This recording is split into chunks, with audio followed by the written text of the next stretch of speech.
Hey everyone, I am Michael Eimer and I am a real estate broker here in Spokane, Washington. And in this series, I'm going to be breaking down myths and the mythbusters that you are wondering about the housing market. Check this out. Hey everyone, I'm Michael Eimer with homemewa, brokered by eXp Realty, and thank you for checking out my channel. First, please be sure to like and subscribe because this will motivate me to keep creating new and valuable content for all of you.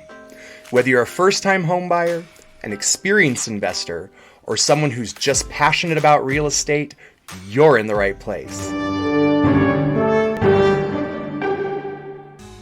You should always set your home's price higher to leave room for negotiations. Actually, overpricing your home can repel potential buyers.